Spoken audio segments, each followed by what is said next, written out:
शास्त्री वो वैसे तो 8वीं पास है, लेकिन उनकी जो तूती है ना पूरे देश और दुनिया में बोल रही है, लोग उनके पास जा रहे हैं, नतमस्तक हो रहे हैं। सर क्या कहना सर आपको? देखिए, जो धीरेन्द्र शास्त्री हैं वो सरकार उनको प्रायोजित कर रही है, प्रोपोगंडा चला रही है, उनको बचाने का काम कर रही है। ये साबित हो चुका है कि वो लोगों को अंधविश्वास में डालते हैं। वो झूठा डर दिखाकर, अभी पत्रकार को डर दिखा रहे थे कि मैं ईडू भी खोल दूंगा अपना, तो वो अनपढ़ ऐसे जो जितने भी कथावाचक हैं उनकी जो जगह है वो जेल है।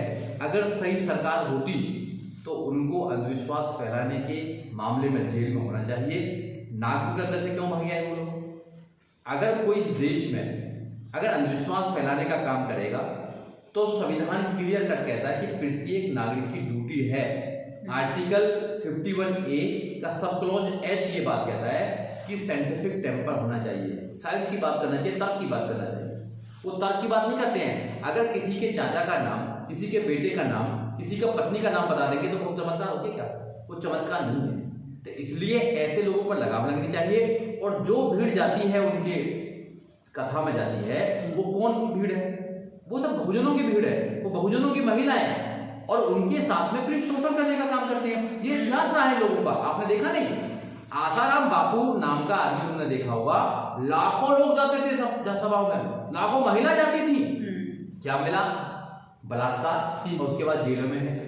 राम रहीम में आपने देखा होगा, लाखों महिला जाती थी, लाखों लोग जाते थे अपना जेल में। अगर कानून नहीं होता, संविधान नहीं होता, तो ये बाबा कभी जेल में नहीं जाते। संविधान सबसे ऊपर है। ये बाबाओं जो है, बाबा नहीं है, गुरु घंटाल है। ऐसे लोगों पर लगाम लगनी चाहिए। बाबा तो एक ही पैदा हुआ है इस देश में, बाबा साहब डॉक्टर अंबेडकर, जिन्होंने सबको बराबर का अधिकार दिया, जिन्होंने सबको आजाद करने का फार्मूला संविधान के अंदर दिया है। इसके साथ एक बात और है, पत्रकार महोदय, आप कह रहे हैं कि उस बागेश्वर नहीं है, वो भागेश्वर है। बागेश्वर नहीं है, भागेश्वर है, नागपुर से भागा हुआ बाबा है। और वो संविधान के डर से भागा है। क्यों? क्योंकि उसे पता था संविधान उसको अरेस्ट करवा देगा, और संविधान की ये पावर थी कि वह अगर नहीं भागता तो वो जेल में होता। इसलिए वो बागेश्वर नहीं भागेश्वर है। उसके बाद जो खुद शक्तियों का बड़ा बड़ा महिमा मंडन करता, 50 कैमरे लगा करके कहता कि मैंने नाम बता दिया, मैंने उसके बारे में सारी सूचना ले ली, पिता का नाम, चाचा का नाम बता दिया, भाई का नाम बता दिया, तो वो जब उसके ऊपर FIR, उसके ऊपर कोई हमला करता है नहीं करता, झूठी, जब वो अपनी FIR दर्ज कराने जाता तो किसके पास जाता है? किसी भगवान के पास नहीं जाता, किसी बालाजी मंदिर में नहीं जाता, किसी बाबा, किसी जो उसका भी गुरु है उसके पास नहीं जाता शिकायत करने की मेरे को किसी ने मारने की धमकी दी है। वो किसके पास जाता है? देश के कानून, यानी कि बाबा साहेब डॉक्टर अम्बेडकर के बनाए हुए कानून। जैसे कि भी एडवोकेट सुधीर सम्राट जी ने कहा कि बाबा एक ही हुआ है इस भारत में, और बाबा कोई नहीं, और तुम्हारे बाबा गुरु घंटाल है। तो लेकिन निर्दल से उनके पास में नितिन गडकरी जा रहे हैं, फडणवीस जा रहे हैं, मंत्री जा रहे हैं, संतरी जा रहे हैं, IPS जा रहे हैं, IAS भी जा रहे हैं। हाँ, तो संख्या बढ़ती जा रही है अधिकारियों की, बड़े बड़े पढ़े लिखे लोगों की। देखिए, ये बाबाओं में इतनी भी क्षमता नहीं कि अब मदारी रास्ते में डमरू दिखाता है ना, तो भी वो 200-300 लोग इकट्ठे कर लेता है। लेकिन ज्यादा संख्या बढ़ाने के लिए ही ये लोग इस तरह से नेताओं को बुलाते, लोगों को लगे देखो जी इतना बड़ा नेता जब पैरों बैठा तो हम क्यों नहीं जा सकते, मतलब एक पब्लिसिटी करने के लिए। लोगों को कई बार दिखाएंगे कि 4 इधर से बाउंसर चल रहे हैं, पब्लिक उनका पीछे भाग रही है, रो रही है, आंसू दिखा रही है, कोई उस धर्म को छोड़कर इनकी शरण में जा रहा। ये सारे प्रायोजित लोग होते हैं। ये कभी भी अगर इनमें शक्ति होती, ताकत होती, तो नागपुर में क्यों नहीं चली वो शक्ति? और शक्ति ताकत थी तो अपने मारने वाले का नाम क्यों नहीं बता रहे? जब सबका नाम बता सकते हैं तो मारने वाले का नाम क्यों नहीं बता पा रहे? इसका मतलब कोई शक्ति नहीं। जो साइंटिफिक टेम्परामेंट इनके पास नहीं होता, उसके बाद में ये लोग खींचे चले आते हैं, ऐसी क्या इनके पास शक्ति होती है? जो सवाल आपने मैडम से पूछा, मैं उसमें थोड़ी और बात बोलना चाहूँगा। मैडम ने बताया, अच्छा मैं बताना चाहता हूँ आपको कि ये जो बीजेपी के नेता क्यों जाना चाहते हैं।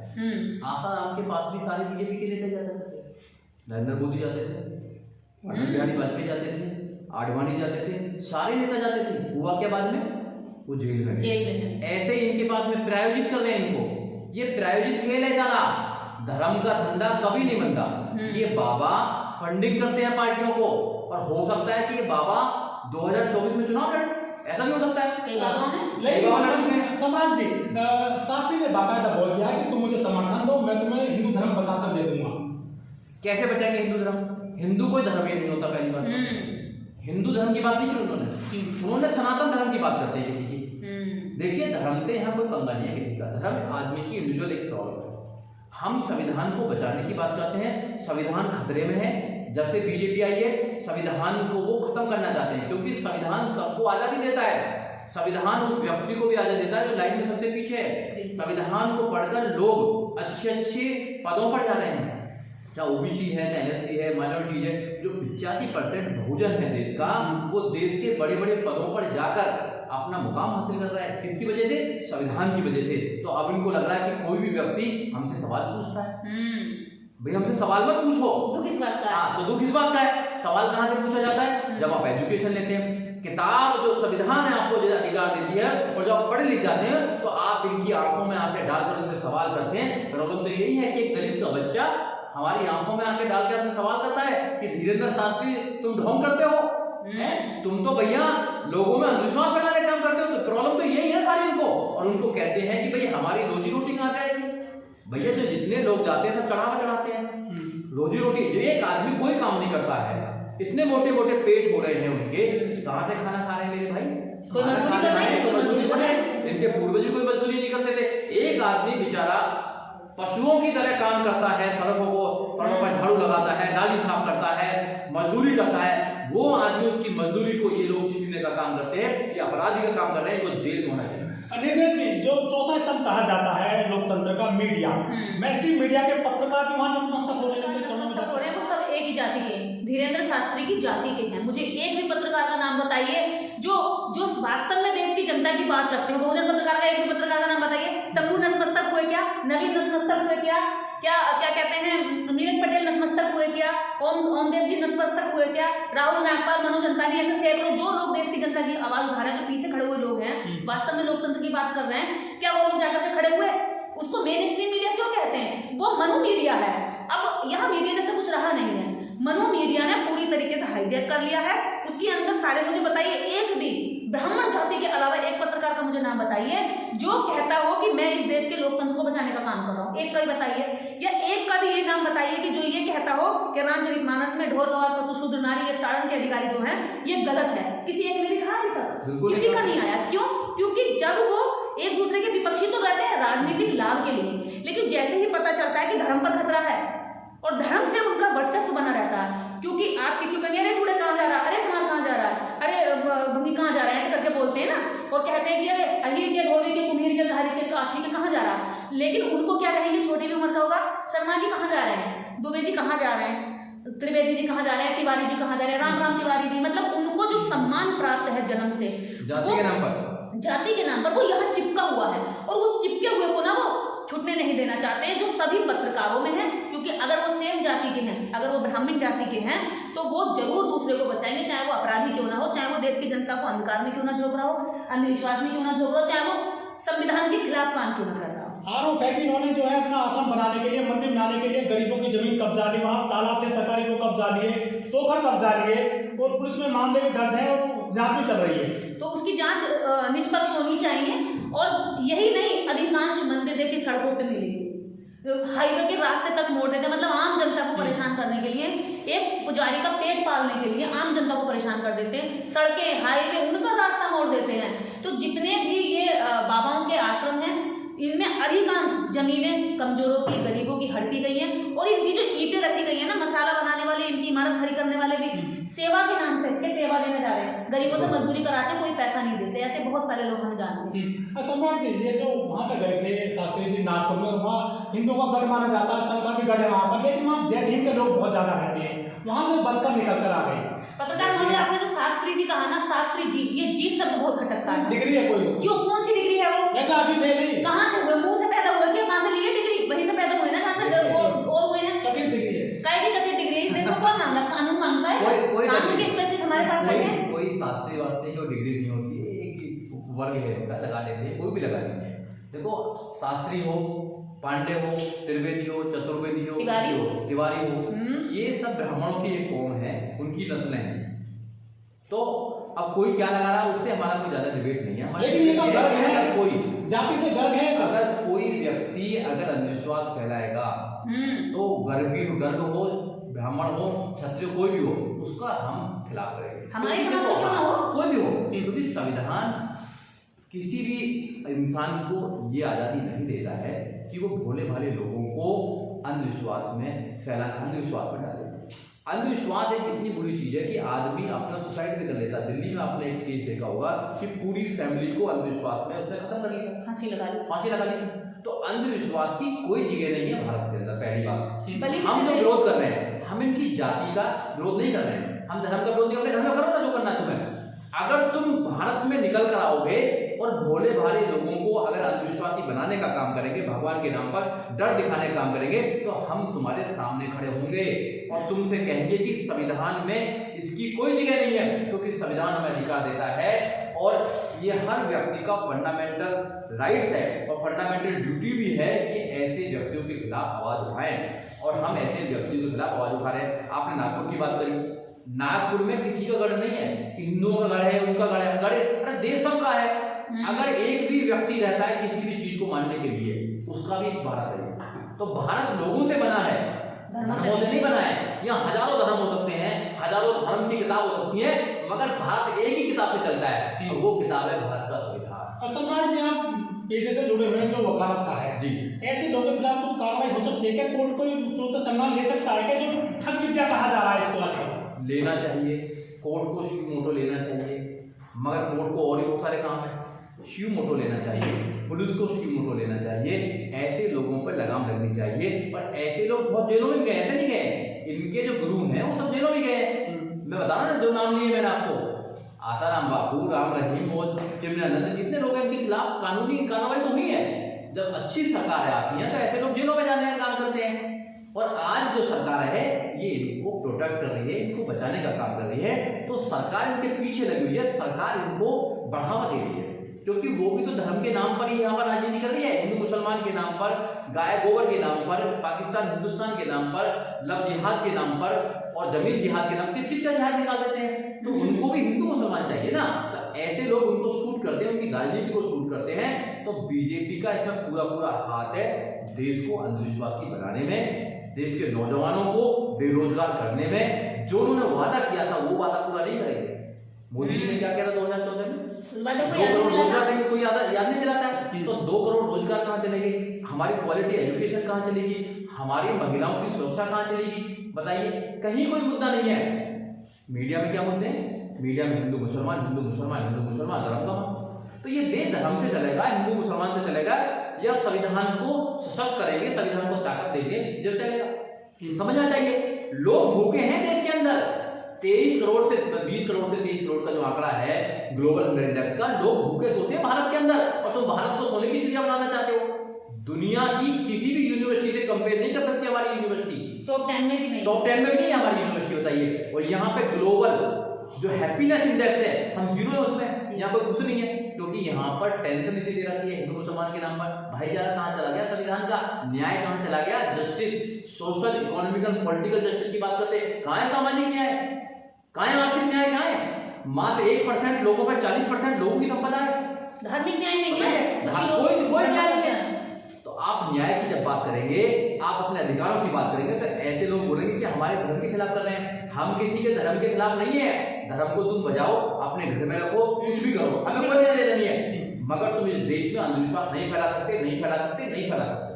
नितिन जी, लोग कहते थे कि जो ओबीसी है वो सोया हुआ है, लेकिन 2 बड़े नेता हमारे देश में जाग गए हैं। एक तो चंद्रशेखर यादव और स्वयं प्रसाद मौर्य। उन्होंने जो है रामचरितमानस में जो चौपाई दी गई है ना, वो ढोल गवार शूद्र पशु नारी और बहुत सारी जो चीजें हैं जो शूद्रों के खिलाफ लिखी गई है, उनका काफी बड़ा विरोध कर दिया और पीछे नहीं हट रहे दोनों नेता।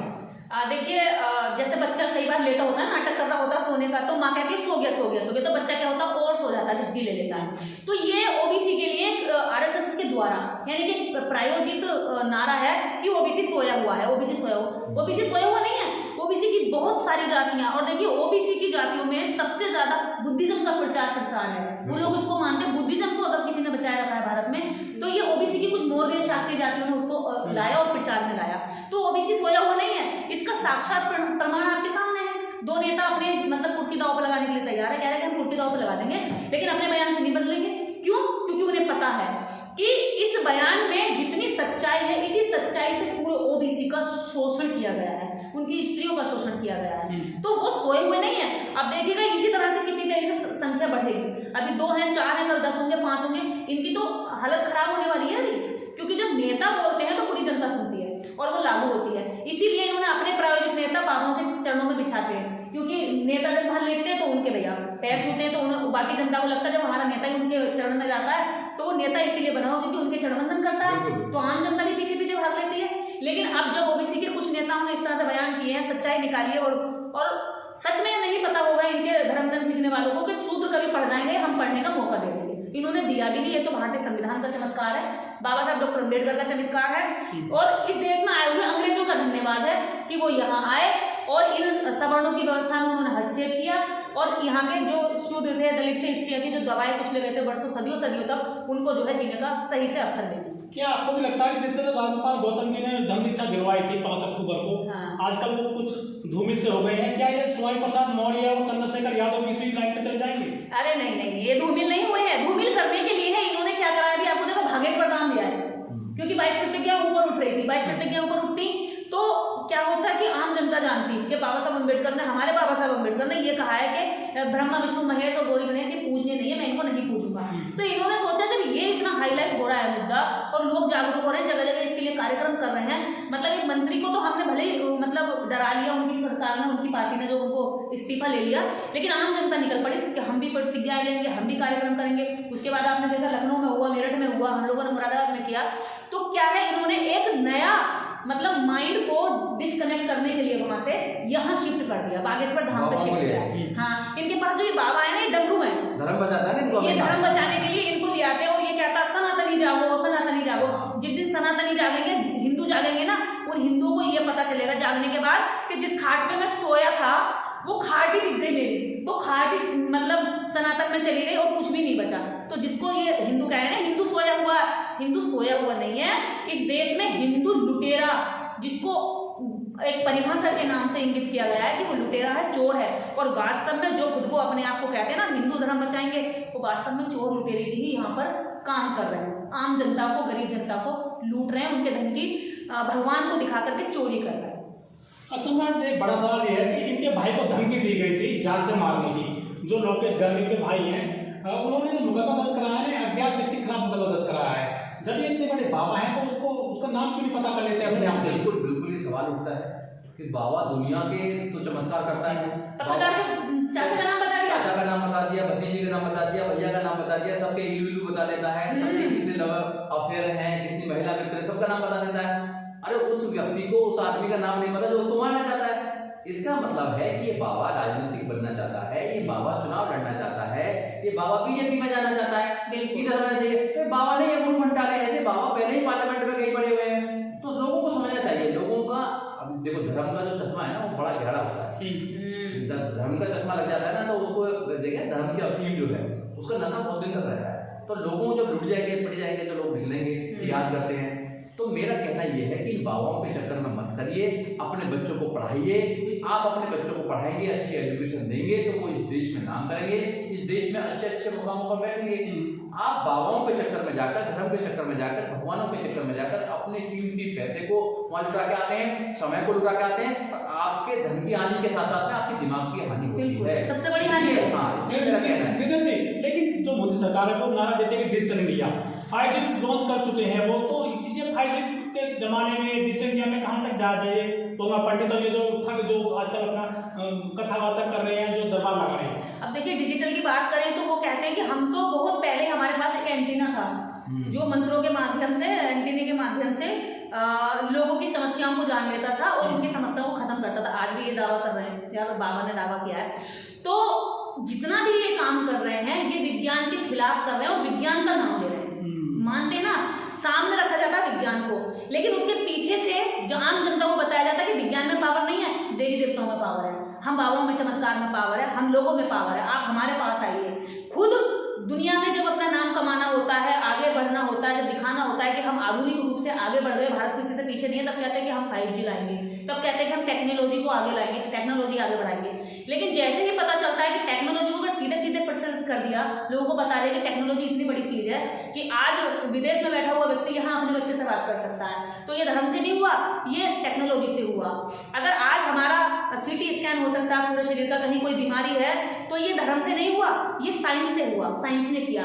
आज भ्रूण का पता लग सकता है कि कितनी कंडीशन में बीमार है, सही है या मिच्योर है, अनमिच्योर है, ये सारी टेक्नोलॉजी से हुआ, साइंस से हुआ, ना कि किसी धर्म गुरु ने बताया हुआ आज तक।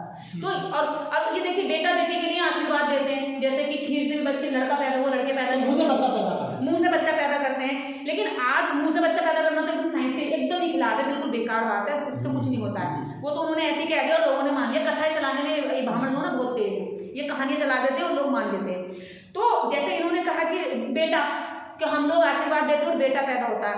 अरे बेटे के लिए जैसे इन्होंने इतने सारी महिलाओं का शोषण किया बेटे की आड़ में। पहले तो औरतों को ये बताते हैं कि बेटा होना इतना अनिवार्य है कि आपका जन्म जब भी सिद्ध होगा जब आप बेटा पैदा करेंगे। उसी की आड़ में इन्हें पता है जब ये बेटा पैदा करने की जिद में रहेगी तो बाबा के शोषण करने जाएंगे। ज्यादातर महिलाएं खुद सासें अपनी बहू को लेकर जाती हैं कि मेरी बहू को बेटा नहीं हो रहा, और बेटा करने के लिए हम आशीर्वाद देना है। और आशीर्वाद के नाम पर वो कौन सा आशीर्वाद देते हैं, ये चमत्कारी बाबा जेलों में खुद बता चुके हैं कि वो कौन सा आशीर्वाद देते हैं। सम्राट जी, राम रहीम जेल से आए पैरों पर, लेकिन वो केक काटे, तलवार से काट रहे सब। देखिए, वो तो आपने देखा ही होगा कि जो राम रहीम है, देश की अदालतों ने उनको सजा दी हुई है। जब सजा दी हुई है उनको, तो अब ये सजा इनके गिरफ्त तो दे नहीं सकते। और राम रहीम तलवार से काटे या किसी और से काटे, वो अपराधी हैं, अपराधी रहेंगे। अब कोई उनको बाबा मानने के लिए तैयार नहीं है। दूसरी बात ये है, देखो उनके पास में हर चीज का जो वो है जवाब है, वो आशीर्वाद है। आपको डॉक्टर बनना, आशीर्वाद ले जाओ। आपको बच्चा पैदा करना, आशीर्वाद ले जाओ। आपको लड़का चाहिए, आशीर्वाद ले जाओ। आपकी शादी है तो आशीर्वाद ले जाओ। आपको इंजीनियर बनना तो आशीर्वाद ले जाओ। नेता बनना तो आशीर्वाद ले जाओ। सब आशीर्वाद है उनके पास में, सब चमत्कार है। हमारे बाबा साहब डॉक्टर अम्बेडकर के पास, संविधान के पास में एक रास्ता है। अगर आपको इंजीनियर बनना है तो पढ़ना पड़ेगा, आपको डॉक्टर बनना है तो MBBS करना पड़ेगा, आपको अगर देश का प्रधानमंत्री बनना, देश का राष्ट्रपति बनना है तो आपको लोकतंत्र के द्वारा आपको उस प्रक्रिया से गुजरना पड़ेगा। और आपको अगर कोई शरीर में प्रॉब्लम है तो आपको डॉक्टर को जाना पड़ेगा। तो संविधान क्लियर करके बताता है। तो वो कहते हैं कि भाई हमारी दुकान पर डाका डाल रहा है संविधान, इस संविधान को कमजोर करो पहले। अब संविधान की और धर्म की लड़ाई हो रही है, तो हमेशा हमेशा से संविधान जीता है। आज लड़ाई नहीं है ये लड़ाई उस समय भी हुई थी, 1947 से 1950 के बीच में हुई थी। इनके पूर्वजों ने कहा था कि जो संविधान है धर्म के नाम पर चलाओ, इसको इनको भगवान के नाम पर चलाओ। तो भगवान उस दिन भी पार्लियामेंट में हारा था, be the people of India के नाम से चला था, और आज भी हारेगा। अंधविश्वास किसी भी समय हो वो हारेगा ही हारेगा। अंधविश्वास की कोई जगह नहीं है भारत के अंदर, अंधविश्वास की लोगों की कोई जगह नहीं है, और जो अंधविश्वास फैला रहे हैं उनकी जेल में जगह है। हम लोग जैसे दीदी निर्देश ने बोला है, पूरे देश में नजायज काम कर रही हैं, महिलाओं को जगाने का काम कर रही हैं, और इतना बड़े लेवल का काम कर रही हैं, और हम लोग काम कर रहे हैं। तो हमारा एक ही उद्देश्य है कि हम लोगों को जागरूक बनाएं, हम लोगों को साइंस की तरफ उनका रुझान करें। हम संविधान में जो उनका अधिकार है उन अधिकारों को बनाएं। हमारी लड़ाई नहीं है किसी से कि हम लड़ाई करना चाहते हैं। आप काम करना छोड़ दो, ये वाला अंधविश्वास फैलाना छोड़ दो, हम आपके बारे में बात नहीं करेंगे। बिल्कुल, हमें टाइम नहीं है। आप अंधविश्वास फैलाओगे तो आपके पीछे लगेंगे, छोड़ेंगे नहीं आपको। कोर्ट कचहरी तक भी आपके पीछे नहीं छोड़ेंगे जब तक आपको जेल में न बैठाएंगे। अंधविश्वास की कोई जगह नहीं है।